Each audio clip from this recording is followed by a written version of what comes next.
Selamat pagi semuanya, ketemu lagi dengan saya untuk materi Pakar.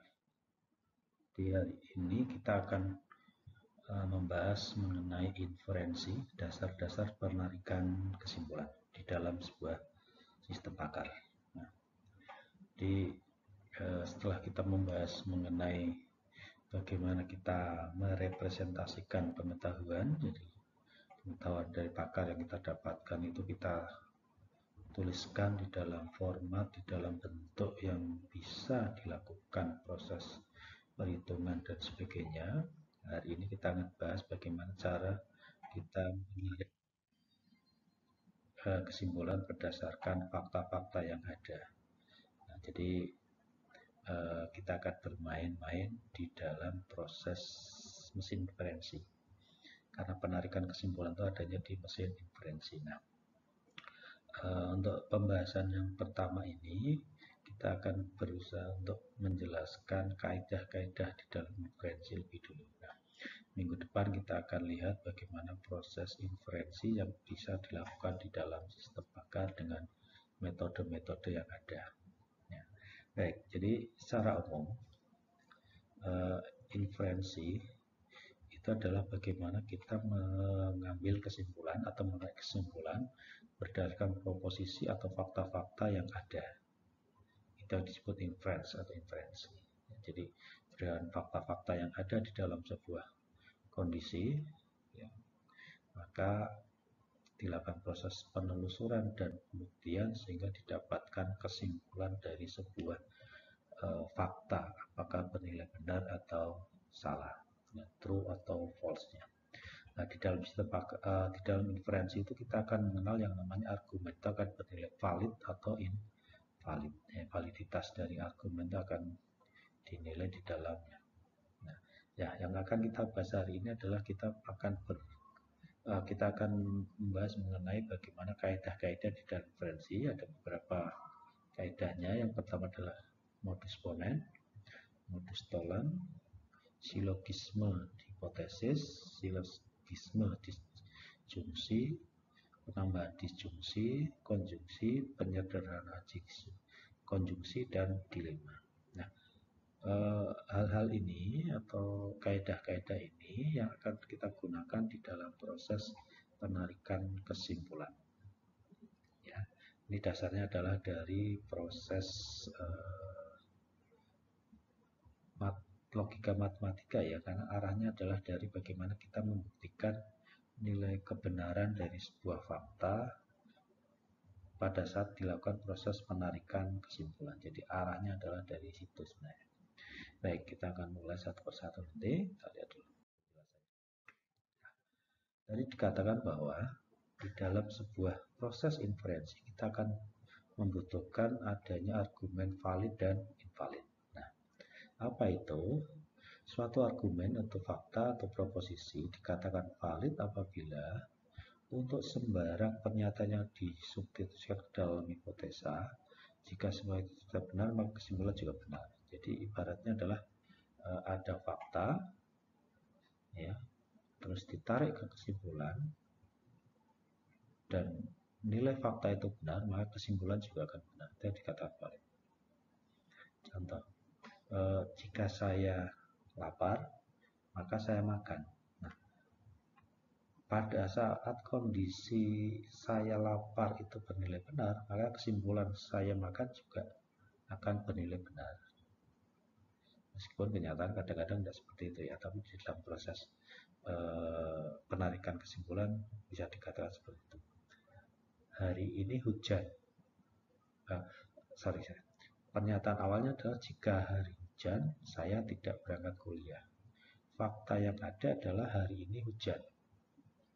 Maka apa yang terjadi kesimpulannya? Kesimpulannya adalah saya tidak berangkat kuliah karena pernyataan hipotesis jika hari hujan saya tidak berangkat kuliah. Fakta jika hari hujannya adalah hari ini hujan, berarti faktanya bernilai betul benar. Sehingga kesimpulan saya tidak berangkat kuliah hari ini juga akan bernilai benar. Itu yang disebut sebagai argumen valid. Ini contohnya adalah ini. P1 P2 sampai ke Pn akan bernilai benar dan kesimpulan Q akan bernilai benar. Pernyataan proposisi ya, proposisi 1, proposisi 2 atau berapapun itu, kalau ini bernilai benar maka Q-nya akan bernilai benar. Itu dikatakan sebagai valid.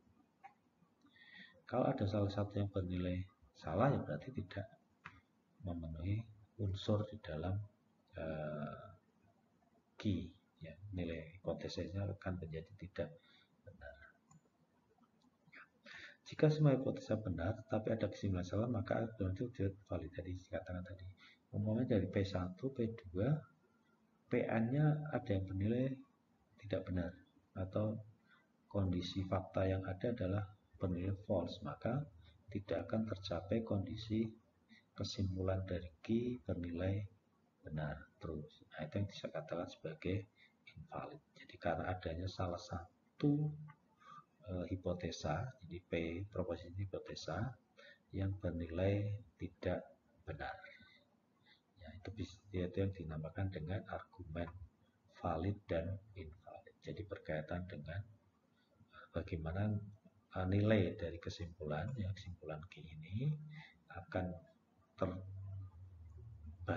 benar atau akan tersimpulkan benar jika seluruh hipotesa atau proposisi yang ada dengan bernilai faktanya adalah bernilai benar. Yaitu kaitannya dengan invalid dan valid dan invalid dari sebuah pernyataan atau proposisi. Jadi nilai hipotesa akan menentukan nilai kesimpulan. Pernyataan akan bernilai benar, hipotesis benar, maka kesimpulan juga akan benar. Sementara kalau ada salah satu kesimpulan yang salah, maka argumen juga akan menjadi invalid. Nah, itu yang disebut sebagai argumen valid dan invalid. Baik, lanjut. Masih berkaitan valid dan invalid. Jadi untuk mengecek suatu argumen apakah valid dan tidak dapat dilakukan dengan beberapa cara. Nah, cara bagaimana? Yang pertama adalah tentukan hipotesa dan kesimpulan kalimat. Jadi kita tidak bisa memberikan nilai benar atau salah pada suatu kondisi kalau kita tidak tahu hipotesanya apa, kesimpulannya apa. Contoh tadi dikatakan bahwa jika hari hujan maka saya tidak kuliah. Jika hari hujan adalah hipotesanya, saya tidak berangkat kuliah adalah kesimpulannya. Nah, itu ditentukan dulu. Kalau tidak ada argumen itu, maka kita tidak bisa menentukan validitas dari sebuah proposisi atau pernyataan. Ya, jadi harus ada hipotesa dan kesimpulannya. Terus yang kedua, kita bisa menggunakan tabel dari nilai kebenaran untuk semua hipotesa dan kesimpulan. Jadi kita bisa menggunakan tabel kebenaran. Ya, nanti kita lihat ada contohnya bagaimana kita membuat tabel ini untuk nilai benar dan salah dari sebuah kalimat. Jadi dengan menggunakan bantuan tabel kebenaran. Terus yang berikutnya, dari tabel yang kita buat itu, dari masing-masing nilai, carilah baris kritis. Apa itu baris kritis? Yaitu baris di mana semua hipotesa bernilai benar. Jadi kita ambil yang nilai hipotesnya bernilai benar. Itulah baris kritis. Nah, di dalam baris tersebut, kita bisa menggunakan asumsi bahwa atau yang kita cek adalah jika semua nilai kesimpulan benar, maka argumen valid. Jadi tadi dikatakan bahwa hipotesa bernilai benar, itu garis kritis. Validitas dari sebuah kalimat adalah kalau nilai kesimpulannya adalah benar. Jadi kalau nilai hipotesa benar tapi ada kesimpulan yang tidak bernilai benar, maka tidak valid dari pernyataan tersebut. Terus yang berikutnya, jika di antara baris kritis tersebut ada baris yang tidak memiliki kesimpulan yang salah, maka argumen tersebut invalid. Jadi tadi kebalikannya, hipotesa benar, kesimpulan benar, valid. hipotesa benar, kesimpulan ada yang salah, kesimpulannya, kesimpulan ada yang salah, maka menjadi tidak valid atau menjadi invalid. Ya, jadi validitas dan benaran dari kesimpulan itulah nanti yang akan menentukan validitas dari kalimat tersebut. Nah, ini kita gunakan nanti dengan menggunakan yang namanya tabel-tabel kebenaran. Nah, kita akan lihat contohnya bagaimana kita menguji sebuah kalimat itu bernilai benar atau tidak, bernilai valid atau invalid. Bagaimana bentuknya kita akan lihat. Contohnya ada ini. Kita akan menghitung atau membuktikan ada dua buah argumen di bawah ini. Ada dua argumen A dan B. Kita akan buktikan satu persatu. Ini berbeda ya, A dan B berbeda. Kita akan lihat, kita akan buktikan apakah pernyataan P ini OR, Q or R, jika ada argumen atau fakta hipotesa not R, apakah pernyataan P or Q akan bernilai benar, dan itu akan menjadi sebuah kalimat atau argumen yang valid. Jadi hipotesanya dari ini P or Q or R, dan hipotesa kedua adalah not R. Kesimpulannya adalah P not or Q. Apakah ini akan bernilai benar, true. Nah, kalau ini bernilai benar, maka ini dikatakan sebagai argumen yang valid. Terus pernyataan kedua, ya, argumen kedua ini juga nanti akan kita uji kebenarannya. Yang pertama adalah jika P, ya if ya, ini implikasi, ini tanda jika, dan jika P maka Q or not R. Itu hipotesa pertama atau proposisi pertama. Hipotesa kedua adalah jika Q then P and R. Jika Q maka P and R. Nah, kita akan buktikan apakah nilai P dan R bernilai benar berdasarkan dua buah hipotesa ini. Kalau ini bernilai benar, maka menjadi kalimat atau argumen valid. Kalau ini salah, ada yang salah dari tabel nanti yang kita buat, maka pernyataan ini menjadi tidak benar atau argumen ini invalid. Jadi kita akan buktikan dua buah argumen ini untuk menunjukkan pembuktian bagaimana kita membuktikan sebuah argumen bernilai valid atau invalid. Baik, kita akan lihat bagaimana penyelesaiannya. Kita lihat yang pertama, contoh 1A nya. Jadi berdasarkan argumen atau hipotesa yang ada P or Q dan R, terus ada hipotesa kedua not R, kita akan buktikan apakah P or Q bernilai benar. Nah, dari sini kita bisa simpulkan dulu, kita tentukan dulu bahwa pernyataan P or Q or R itu adalah hipotesa kita yang pertama atau proposisi kita pertama, fakta pertama. Terus fakta kedua kita adalah not R. Ini hipotesa 2, dan kesimpulan yang akan kita tarik adalah ini P or Q.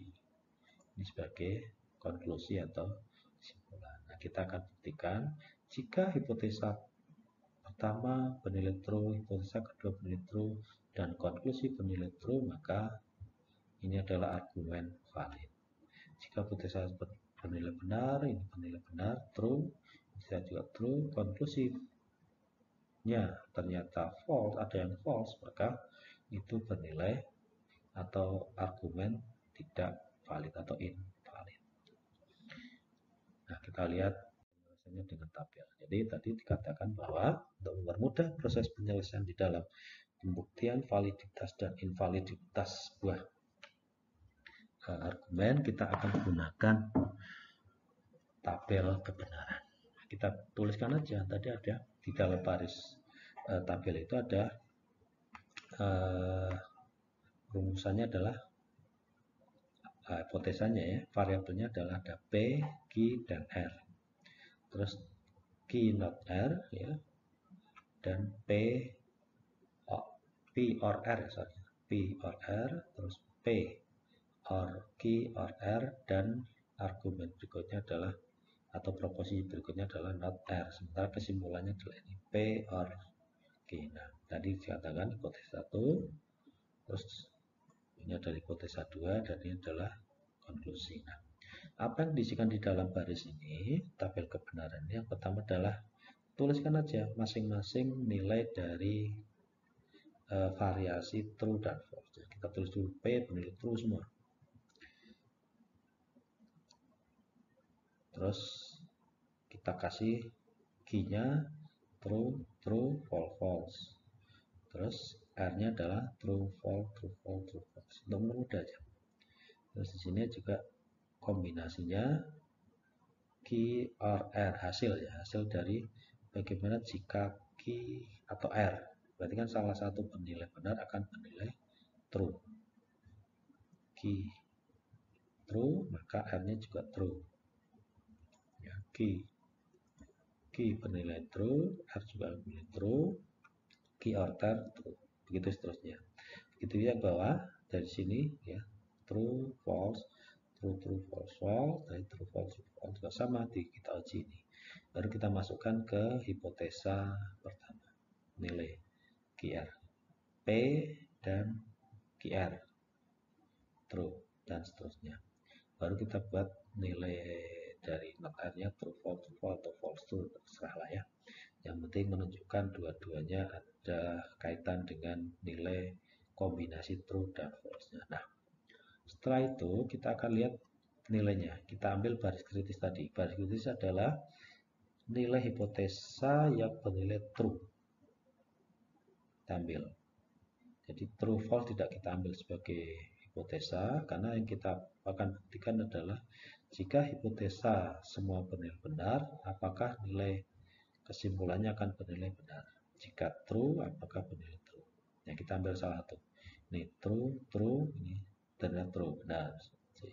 Kita lihat lagi, masih ada? Masih. Ya, ini. Yang berikutnya, baris keempat. Ada nilai hipotesa 1 bernilai true, hipotesa kedua true, nilai kesimpulannya adalah konklusinya juga true. Masih ada lagi? Masih. Yang ini, baris ke-6. Nilainya true, kedua true, kesimpulannya adalah true, dan disitu sudah tidak ketemu lagi. Berarti kita akan lihat dari ketiga baris kritis ini apakah konklusinya bernilai true semua. Kita lihat. Nah, baris kritis ya. Nah, karena nilainya adalah true, tadi dikatakan bahwa jika nilai hipotesa bernilai benar, dua-duanya benar ya, semua nilai hipotesa benar, dan konklusi atau kesimpulan benar, berarti ini adalah argumen yang valid. Kenapa? Karena konklusi bernilai true, benar, pada saat hipotesa bernilai benar. Jadi untuk pembuktian dari contoh pertama kita, P or Q or R, terus ada hipotesa kedua not R, maka nilai kesimpulan P or Q bernilai benar dan dikatakan sebagai sebuah argumen yang valid dengan melihat pada kondisi dari baris kritis yang ada, yaitu baris kedua true, true, true, true, true, true, baris keempat dan baris keenam true, true, true. Nah, jadi itu cara pertama untuk menyelesaikan cara pertama ya, cara untuk menyelesaikan pembuktian valid atau invalidnya sebuah argumen dengan menggunakan tabel kebenaran. Baik, jadi yang pertama adalah valid. Ya.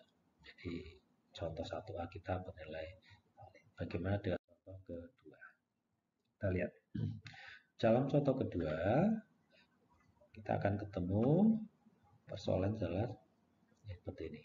Jadi argumen pertama atau hipotesis pertama adalah, proposisi pertama adalah jika P maka Q or not R. Tidak ada hubungan dengan yang tadi ya, ini soal berbeda. Kita anggap sebagai hipotesa pertama. Terus yang kedua adalah jika Q then maka PNR N ya. Ini sebagai hipotesa kedua, dan yang akan kita buktikan apakah nilai P jika P then atau maka R akan bernilai benar berdasarkan kondisi hipotesa 1 dan 2. Dan inilah adalah konklusinya. Jika konklusi ini benar atau jika nilai P dan R bernilai true dari berdasarkan kombinasi nilai hipotesa 1 dan 2 ini bernilai benar, maka dia akan menjadi kalimat valid. Tapi jika ini ada salah satu dari nilai true itu ternyata bernilai false, maka dia menjadi tidak valid atau invalid. Nah, bagaimana kita membuktikannya? Kita bisa buktikan dengan sama menggunakan baris tabel kebenaran. Sama kita tuliskan dulu berbagai macam kombinasi dari nilai variabel P-nya, Q, R, dan not R. Baru kita gabungkan P or not R, terus P and R, nilai berdasarkan nilai kebenaran tadi ya. Ini Anda harus paham dulu dengan bagaimana dengan kondisi OR. OR itu kalau salah satu benar maka dia akan bernilai benar.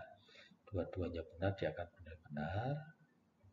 Dua-duanya salah, dua-duanya false akan bernilai false. Yang mana ini? Q or R, Q not R, false, maka dia akan false. Sementara kalau ini N, ya, N itu berarti salah satu bernilai false, dia akan false. Jadi dua-duanya harus bernilai true, benar, maka dia akan bernilai true. Kalau ada nilai false, ya dia akan menjadi false. Ya, dua-duanya.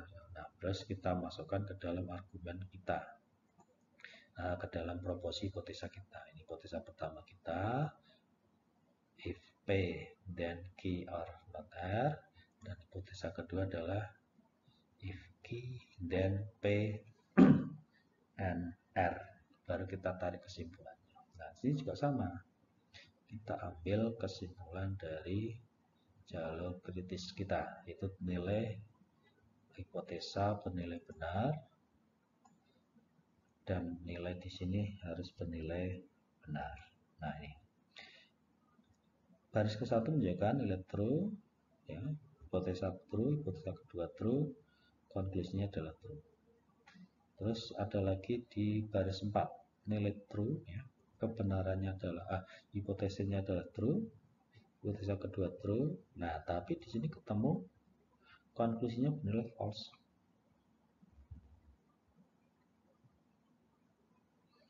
Nah, karena nilai konklusi bernilai false, maka yang terjadi adalah argumen ini menjadi tidak valid karena ada salah satu dari kesimpulan kita bernilai. Nah, pertanyaannya adalah kenapa kok ini false?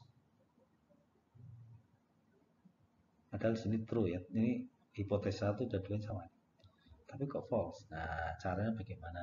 Supaya jelas. Jadi, yang pertama adalah ini hipotesa 1 bernilai true, hipotesa kedua bernilai true. Kita lihat di sini kesimpulannya P not R. Kita lihat nilai kesimpulannya apa berarti? R kan? Kita lihat nilai R-nya true. Jadi kita mengambil nilai R ini. Nilai R-nya menilai true. Baris kedua, baris 4 ya. Baris kritis kedua pada baris 4. Nilainya di sini true, nilai hipotesa 2 true, tapi kok false? Kenapa nilainya false? Karena ternyata kesimpulan dari nilai R-nya adalah false. Meskipun P-nya true, tapi R-nya false, jadi nilainya false. Ya, begitu juga yang ini. Sorry, ketutupan, nanti dilihat ya. Jadi nilai hipotesa 1 true, di sini juga bernilai true, dan di sini true, di sini false, R-nya false. L ini true ya. Jadi itulah yang terjadi. Jadi ada false meskipun hanya 1 atau 2 dari total keseluruhan baris kritis, tetap saja argumen ini menjadi tidak valid karena ada konklusi yang bernilai false. Jadi argumen kita menjadi invalid ya. Jadi dikarenakan adanya konklusi yang bernilai false. Ya. Itulah cara membuktikan validitas dari argumen yang ada di dalam proses konklusinya. Jadi berdasarkan hipotesa ditarik ke kesimpulan. Ya, ini berkaitan dengan valid dan invalidnya argumen. Baik, kita lanjut lagi. Nah, selanjutnya kita akan membahas mengenai kaidah-kaidah inferensi tadi. Bagaimana sih proses inferensi yang ada di dalam sebuah sistem pakar. Jadi kita akan bahas kaidah-kaidah inferensi. Baik, kaidah inferensi kita yang pertama adalah modus ponen. Nah, ini apa ini?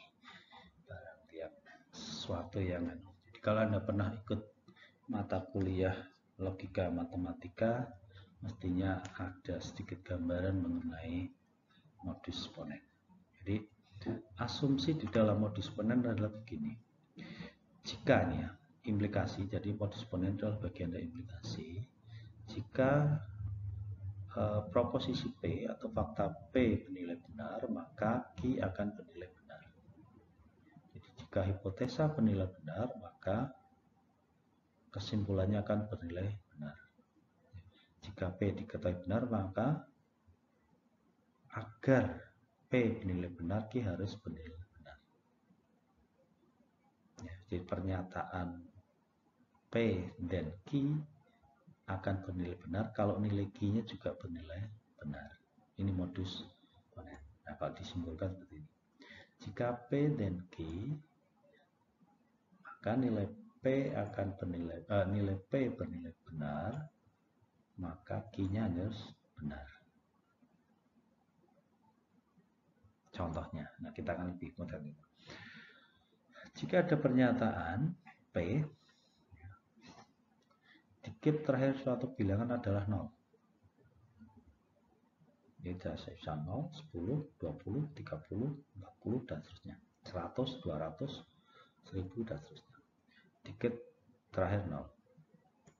Terus ada pernyataan, bilangan tersebut habis dibagi 10. Jadi ada 0 tidak termasuk ya. Jadi ada pernyataan Q-nya bagi 10. Faktanya apa? Jika dikit terakhir suatu bilangan 0, maka bilangan tersebut habis dibagi 10. Kenapa? Karena P dan Q. P dan Q. Jika pada bilangan digit terakhirnya suatu bilangan 0, maka bilangan tersebut akan habis dibagi 10. Ini konklusinya. Nah, supaya nilai ini bernilai benar, maka digit terakhir suatu bilangan 0, bilangan ke-10, 10.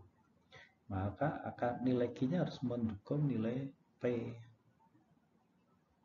Kalau digit terakhir suatu bilangan adalah 0, disimpulkannya adalah atau Q-nya bernilai bilangan tersebut habis dibagi 3, ya 30 bisa 0 ya. Maka nilai P dan Q menjadi salah. Itulah modus ponen. Jadi pembuktiannya adalah kesimpulan atau implikasi dari P dan Q akan bernilai benar jika P dan Q bernilai benar. Itu modus ponen, dua-duanya harus bernilai benar. P dan Q bernilai benar, maka akan bernilai benar. Itu modus ponen. Ya, jadi lebih kepada melakukan pembenaran pada sebuah proses implikasi dengan melihat faktanya harus dua-duanya benar. Fakta, hipotesis, dan fakta kesimpulan bernilai benar. Itu modus ponen. Jelas ya? Jadi agar lebih mudah dipahami. Terus yang berikutnya adalah modus tolen. Ini kebalikan dari yang tadi.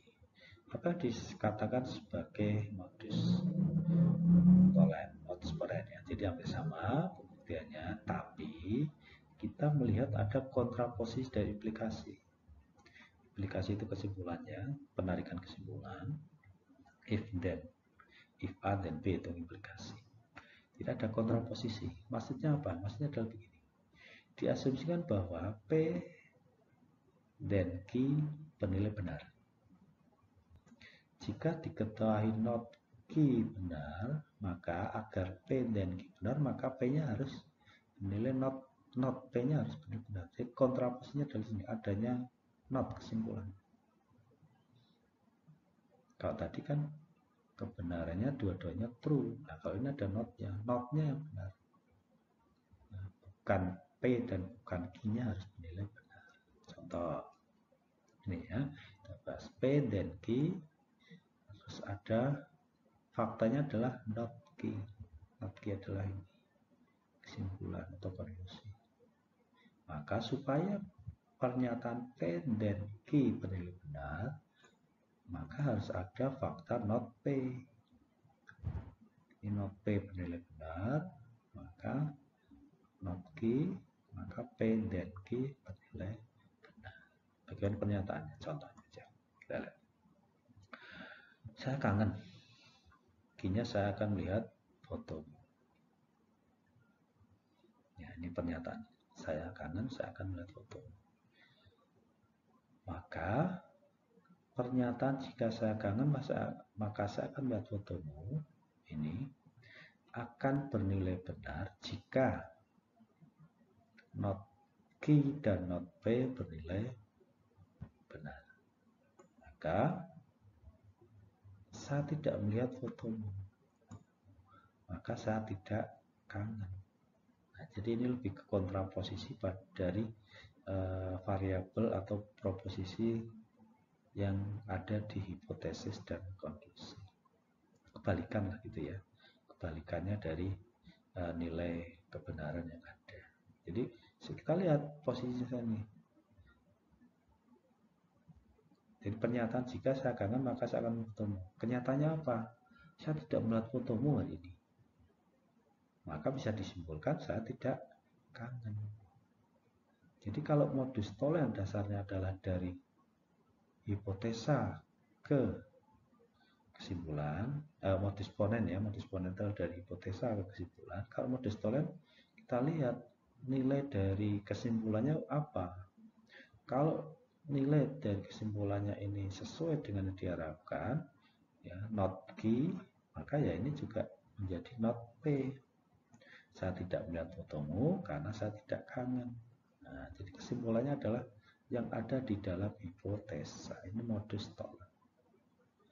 Istilahnya adalah pembuktian terbalik ya. Modus tolen. Kalau modus polen kan dari fakta-fakta, dari kesimpulan ya. Kesimpulan itu akan menentukan fakta, nilai kebenaran dari fakta. Itu modus tolen. Ya, ya. Jadi supaya lebih bisa membedakannya adalah seperti itu. Beda modus ponen dan modus tolen.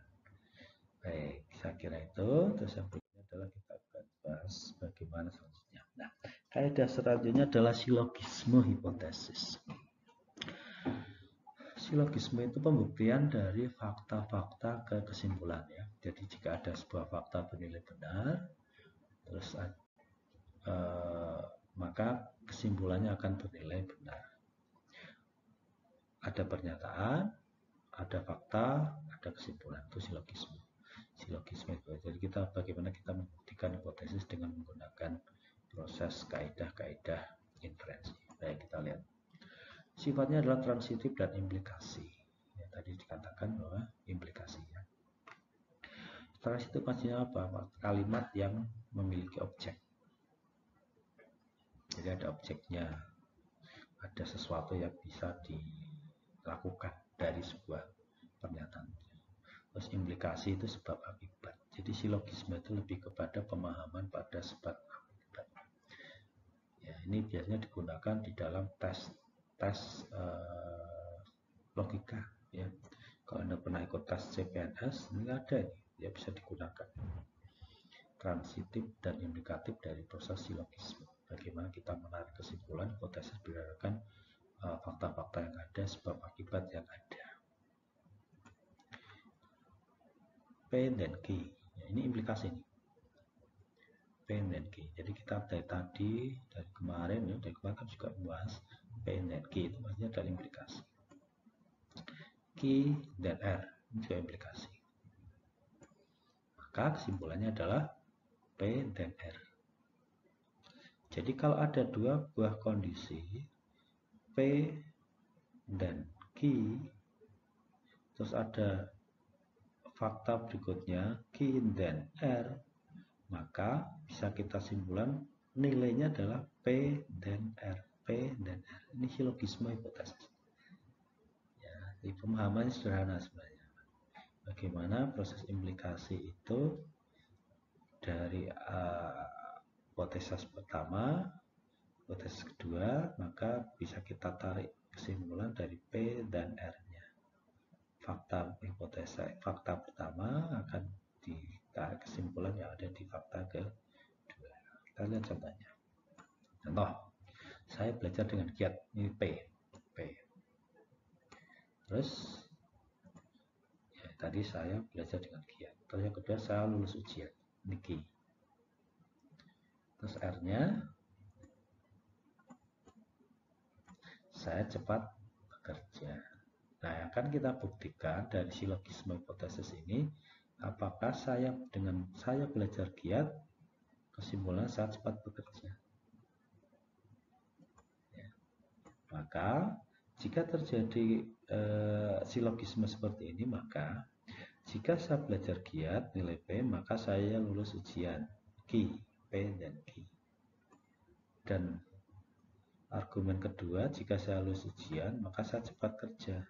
Kesimpulannya apa? Kesimpulannya adalah jika saya belajar giat P, maka saya cepat bekerja R.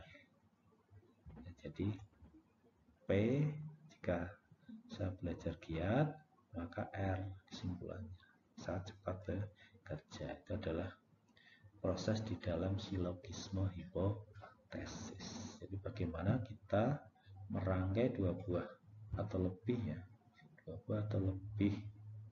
aturan atau implikasi menjadi kesimpulan yang bisa diarahkan dari fakta pertama mengarah ke kesimpulan kedua. Contoh lainnya tadi, jika hari hujan saya tidak berangkat kuliah. Faktanya adalah hari ini hujan, maka saya tidak berangkat kuliah. Itu modus ponens, tapi belum silogisme. Kenapa? Karena pernyataan keduanya adalah bukan sebuah implikasi. Pernyataan keduanya fakta. Nah, kalau implikasi bagaimana? Implikasi adalah jika hari hujan maka saya tidak berangkat kuliah. Jika saya tidak berangkat kuliah, maka saya tidak lulus kuliah. Nah, dari itu bisa disimpulkan bahwa jika hari hujan, maka saya tidak lulus kuliah. Itu silogisme. Ya, jadi hal-hal yang berkaitan dengan adanya implikasi itulah yang dinamakan sebagai silogisme. Baik, selanjutnya kita akan lihat adalah silogisme disjungsi. Ya. Disjungsi ini lebih kepada bagaimana kita dihadapkan pada dua boolean atau lebih. Disjungsi itu artinya atau, ya, pemilihan dua buah atau A atau B, sedang A tidak dipilih maka akan dipilih B. Ini bisa kita gunakan, istilahnya adalah silogisme OR, ya. Disjungsi itu adalah OR, kondisi OR, kondisi di mana ada dua pilihan, kalau tidak pilih A ya B, berarti akan memilih salah satu. Contoh, P or Q, P or Q sama. Jika ada not P, ya, jika berarti kan tidak memilih P, apa kesimpulannya? Kesimpulannya adalah Q. Jadi kalau ada P atau Q, saya tidak memilih P, ya berarti yang dipilih adalah Q. Kesimpulan adalah Q. Begitu kebalikannya, jika P or Q, saya tidak memilih Q, maka kesimpulannya adalah P. Nah, ini silogisme disjungsi ya. Disjungsi itu lebih seperti itu. Or ya, gampang. Or. Kalau tidak pilih salah, kalau tidak memilih satu, ya berarti satunya yang akan dipilih. Contoh, dompetku tadi ada di sakuku. P. Q-nya adalah dompetku tertinggal di rumah. Kalau dompetku ada di sakuku atau tertinggal di rumah, faktanya adalah bahwa dompet tidak ada di saku, berarti dompetku ada di rumah, dompetku tertinggal di rumah. Jadi kesimpulannya adalah Q. Kenapa? Karena nilai P-nya adalah bernilai not. Ya, jadi tidak memilih P, tapi memilih Q. Ya, jadi ini contoh bagaimana pernyataan silogisme disjungsi untuk menarik kesimpulan. Ya, jadi salah satunya adalah bernilai true, maka itu akan cukup untuk memberikan kesimpulan bernilai true. Adanya dua buah pilihan. Disjungsi. Baik, selanjutnya adalah masih berkaitan dengan disjungsi, tapi ada penambahan. Jadi maksudnya apa? Maksudnya adalah didasarkan pada fakta jika ada suatu kalimat dapat digeneralisir dengan penghubung or ya, simbol or, atau maka kalimat tersebut akan bernilai benar jika salah satu komponennya bernilai benar. Atau ya, lihat atau tadi. Atau maka salah satu benar, maka dia akan bernilai benar. Ada P. Ini contoh lagi ya. Maka P or Q, ya P or Q sama nilainya, karena salah satu bernilai benar, dia akan bernilai benar. Ya, jadi generalisasi dari penghubung or adalah salah satu benar, maka nilainya akan bernilai benar. Contoh, saya suka jeruk, maka saya suka durian. Saya suka jeruk, P-nya simbolkan saya suka jeruk atau durian. P or Q. Ya, jadi P or Q-nya adalah di sini, jeruk atau durian. Terus nilai jeruknya atau durian benar. Salah satu nilai benar, ini benar. Biasa. Saya bisa jadi suka jeruk, saya bisa jadi suka durian. Ya, jadi itu adalah penambahan disjungsi, lebih kepada operator or. Ya, betul. Selanjutnya adalah konjungsi. Konjungsi kebalikan dari disjungsi. Konjungsi maka nilai kalimat, jadi jika ada dua kalimat yang masing-masing bernilai benar, maka gabungan kedua kalimat akan menemukan N, konjungsi akan bernilai benar. Di syaratnya ini, kalimat masing-masing benar. Dua buah kalimat atau lebih masing-masing bernilai benar. Maka dihubungkan menjadi, konklusinya menjadi benar. Berarti kalau ada salah satu false, berarti nilainya tidak bisa menjadi benar. Ya, jadi itu adalah konjungsi. Contoh, ada P, Q, maka P and Q, karena nilai P dan Q bernilai benar, maka P and Q bernilai benar. Ya, contoh, Alfri mengambil mata kuliah matematika diskrit. Alfri mengulang kuliah algoritma. Pernyataan P and Q akan bernilai benar bila diartikan bahwa Alfri saat ini mengambil mata kuliah diskrit dan kuliah algoritma, mengulang kuliah algoritma. Dan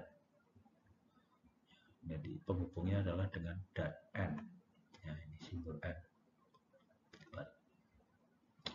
Jadi PNQ kalau dua-duanya benar. Tapi kalau saat ini ternyata Afif tidak mengulang mata kuliah algoritma, ya ini bernilai false. Ya. Ini tidak benar. Jadi dua-duanya harus bernilai benar, P dan Q. Ya, jadi ini konjungsi. Terus berikutnya adalah penyederhanaannya. Kita lihat keadaan penawar.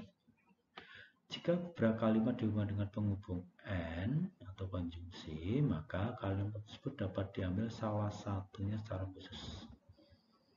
Jadi kita bisa mengambil salah satu secara khusus dari konjungsi. Maksudnya apa? Ada pernyataan P N Q, P dan Q sama P dan Q, dua buah argumennya. Maka P bernilai true atau Q saja bernilai true. Kita ambil salah satunya secara khusus nih. Contohnya, saya menguasai matematika, Q-nya saya menguasai komputer. Maka kesimpulannya saya menguasai matematika dan komputer. Ya, karena dan.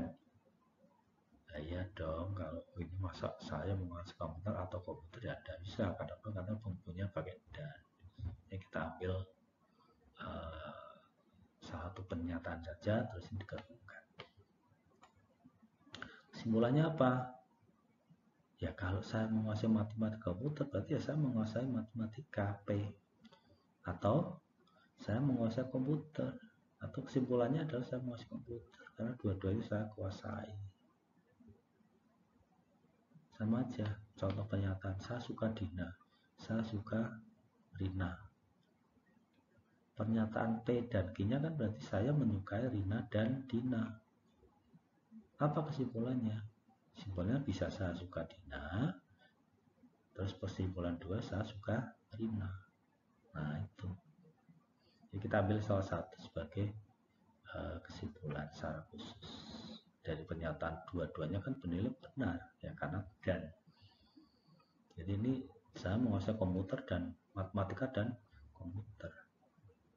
Ada orang tanya, kamu bisa apa? Matematika. Benar. Kenapa? Karena pernyataan saya menguasai matematika dan komputer. Ya, itu adalah penyederhanaan dari konjungsi. Akibat dari dua-duanya harus bernilai true. Kita ambil salah satu. Ya.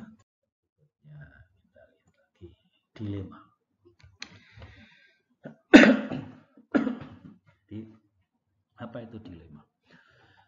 Jadi adanya pembagian dalam beberapa kasus. P or Q. Maka P jika P then R. Ada Q dan R. Kesimpulannya adalah R. Ini adalah dilema. P or Q, terus ada pernyataan jika P dan R, dan pernyataan Q dan R, maka kesimpulannya adalah R bernilai benar. Ini dilema. Contoh.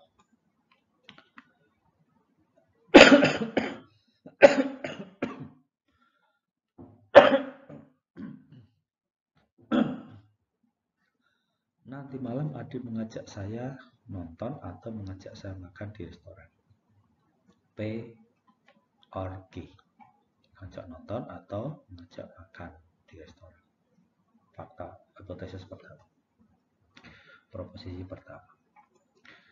Jika Adi mengajak nonton, P, jika P, maka R. Saya akan senang. Simbolnya adalah R. P dan R. Mengajak nonton, maka saya senang. Mengajak nonton, maka saya senang. P dan R. Keduanya adalah Q dan R. Adi mengajak saya makan, P-nya, Q-nya kan tadi makan, maka saya akan senang. Simbolnya adalah R. Q dan R. Maka apa yang terjadi jika seperti ini? Dilemanya adalah kesimpulannya apakah benar R? Kesimpulannya adalah saya nanti malam akan senang. Kenapa? Karena saya akan diajak Adi menonton atau saya akan diajak makan di restoran. Jadi kesimpulannya akan seakan berdasarkan kondisi yang ada di sini. Jadi di dilema itu kita mengambil kesimpulan nilai benar dari implikasi, ya, implikasi yang ada. Ini adalah disebut sebagai dilema. Bagaimana kita mengambil kesimpulan R, ya, bernilai benar kalau ada dua buah implikasi berdasarkan fakta OR. Itu ya, dilema namanya. Ini kaidah-kaidah di dalam proses implikasi dengan menggunakan rumus-rumus atau logika, pengetahuan logika kita. Secara umum kita bisa sederhanakan di dalam tabel ini, jadi berbagai macam jenis kaidah-kaidah tadi. Yang pertama adalah modus ponens, tadi P dan Q. Jika ada fakta P bernilai benar, maka Q akan bernilai benar. Ini ya, tadi saya ulangi.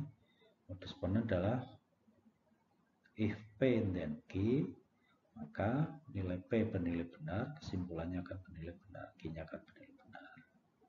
Itu modus ponens. Modus tollens, jika P dan Q, maka kalau kesimpulannya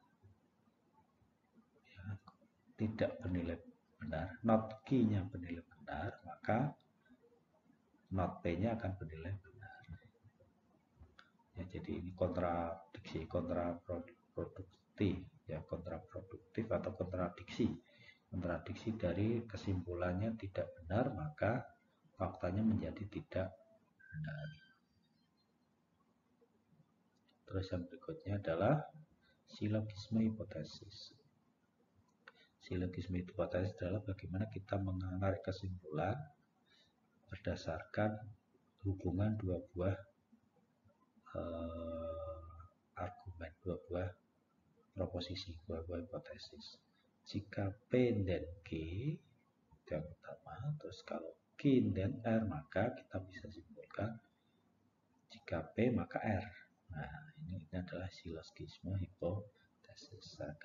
Gampang terus. Terus disjungsi itu lebih kepada bagaimana pernyataan OR. P OR Q, kalau ada not P berarti ya Q-nya akan pilih salah satu. P not Q, kalau not Q ya berarti nilainya adalah P. Terus kalau penambahannya adalah kalau kita ambil salah satu P ya berarti P OR Q sama ya. Q juga P OR Q. Terus yang berikutnya adalah konjungsi adalah nilai N. Jika ada P dan ada nilai Q maka akan bernilai benar. Jika P and Q bernilai benar, itu konjungsi P and Q. Sementara pernyataannya adalah lebih kepada kita mengambil salah satu dari pernyataan yang ada bernilai benar. Ya, tuh. Dan yang terakhir adalah dilema. Dilema adalah konsepnya dari adanya OR. P OR Q, maka kalau P akan disimpulkan R dan Q disimpulkan K, berarti faktanya kesimpulannya adalah R. Nilai R akan bernilai benar. Ya, jadi ini aturan-aturan yang digunakan di dalam kaidah inferensi, tahapan-tahapan inferensi. Bisa menggunakan pollen, tollens, silogisme, hipotesis, disjungsi, konjungsi, atau dilema. Ya, ini. Nah, bagaimana implementasi dari ini dalam proses penarikan kesimpulan? Nah, kita akan lihat contohnya. Ya, jadi kita lihat implementasikan bagaimana kaidah inferensi untuk menarik kesimpulan berdasarkan fakta-fakta hipotesis yang ada. Kita lihat contohnya ada. Contoh sederhana, ada sebuah kondisi di mana pada suatu hari Anda hendak pergi kampus dan baru sadar bahwa Anda tidak memakai kacamata. Ya, jadi kondisinya adalah mau ke kampus tidak pakai kacamata. Terus setelah diingat-ingat, ada beberapa fakta yang Anda pastikan kebenarannya. Ada fakta-faktanya. Faktanya apa? Jika kacamata aku ada di dapur, di meja dapur, maka aku pasti sudah melihatnya ketika sarapan pagi. Kita simbolkan aja P dan Q gitu ya. Di kacamata di dapur itu P, sudah melihatnya sarapan Q. Terus fakta berikutnya, aku baca koran di ruang tamu atau aku baca di dapur. Ya, or S ini, or S, R or S, R kurung misalnya. Jadi aku baca di ruang tamu itu adalah R, atau aku baca di dapur itu S. Fakta ketiga, jika aku baca koran di ruang tamu, maka pasti kacamata aku letakkan di meja tamu. Aku baca koran di ruang tamu, R ya tadi ya,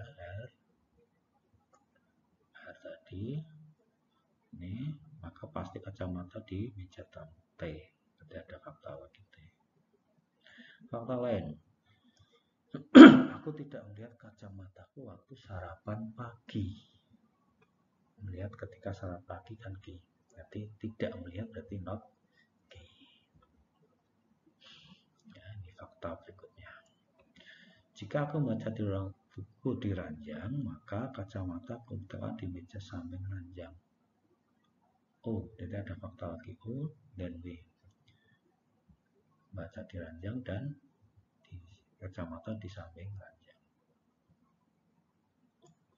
Jika membaca koran di dapur, maka kacamata aku aja di meja dapur. Ya, baca di koran di dapur S, baca di meja dapur adalah P, S dan P. Nah, dari fakta-fakta yang ada ini, Anda diminta untuk melakukan proses penelusuran, proses kesimpulan. Sebenarnya kacamata Anda itu ada di mana? Nah, kesimpulan awal adalah meja tamu. Apakah benar kacamatanya ada di meja tamu? Hipotesa kita ini. Berdasarkan fakta-fakta yang ada di sini. Bagaimana prosesnya? Nah, kita lihat proses untuk menarik kesimpulannya. Jadi untuk memudahkan, kita gunakan hukum konferensi, maka kalimat tersebut dilakukan dalam simbol-simbol. Di kacamata di P, ya kacamata di meja dapur P, melihat kacamata sarapan pagi itu Q, baca koran di ruang tamu R, aku baca koran di dapur S, kacamata diletakkan di meja tamu itu T, baca buku di ranjang itu U, dan B adalah kacamata di meja samping. Mudah aja ini ya, mudah saja untuk pemahaman yang ada di dalam proses inferensi tadi. Setelah kita buat dalam simbol-simbol logika atau variabel ya, variabel ini baru kita tuliskan simbol tadi ke dalam fakta-fakta yang ada. Fakta pertama adalah P dan Q. Ya, sesuai dengan ada R or S, R dan T, not Q, O dan W. Ada 5. Nah, baru ini kita lakukan proses kaedah-kaedah produksi, kaedah-kaedah inferensi untuk menarik kesimpulan apakah benar nih kacamatanya ada di meja tamu. S dan P, ketinggalan satu. Nah, bagaimana penyelesaiannya? Baru kita lakukan inferensi. Nah, inferensinya. Jadi, kita mulai dari fakta pertama dulu. Fakta pertama adalah P dan Q, fakta A. Terus dengan menggunakan modus Tholen, kenapa? Karena kita punya not Q ya. Kita punya not Q, P, berarti kan kita simbolkan dari Q-nya. Tadi kan tidak di mana tadi Q itu ya.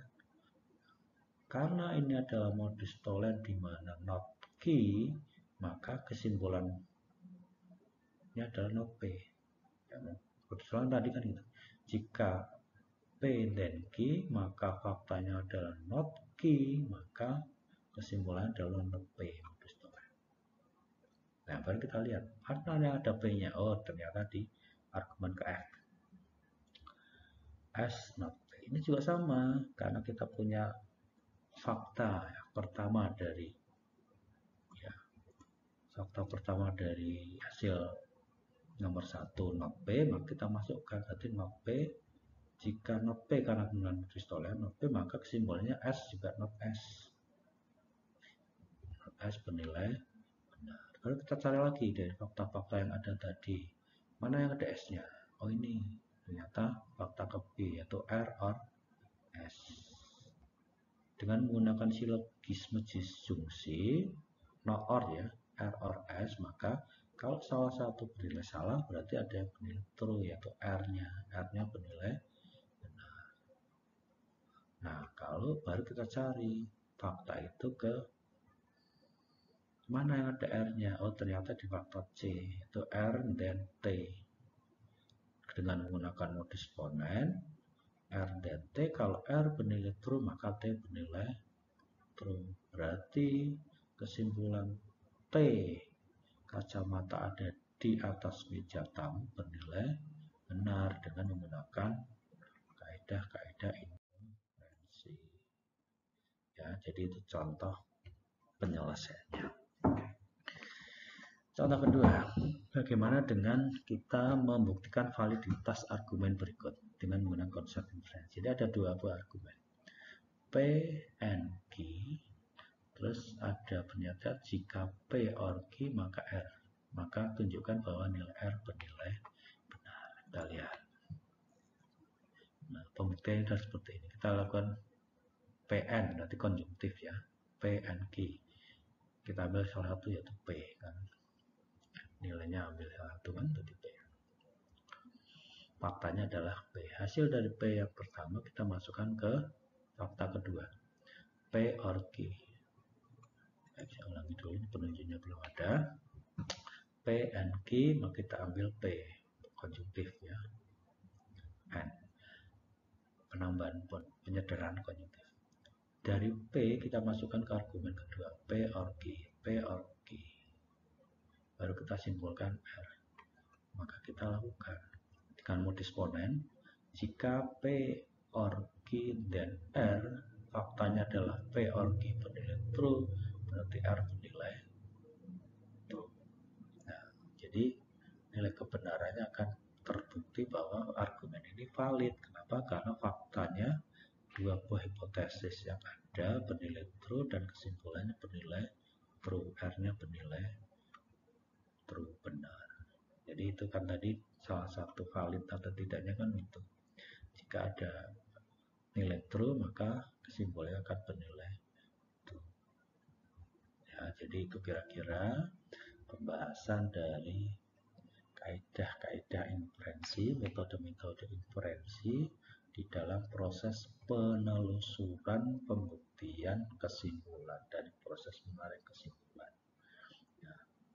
Nah, kira itu yang saya sampaikan untuk pertemuan hari ini berkaitan dengan metode-metode inferensi, inferensi ya, penarikan kesimpulan. Nah, metode-metode ini atau kaidah-kaidah inilah yang nanti akan kita masukkan ke dalam sistem pakar, di dalam sistem inferensi atau mesin inferensi untuk menarik kesimpulan. Nah, minggu depan kita akan membahas bagaimana cara menarik kesimpulan dengan dua buah metode sistem pakar yang ada dalam sistem pakar, yaitu metode penelusuran atau inferensi forward chaining dan inferensi backward chaining. Bagaimana kita mengimplementasikan itu di dalam sebuah sistem pakar.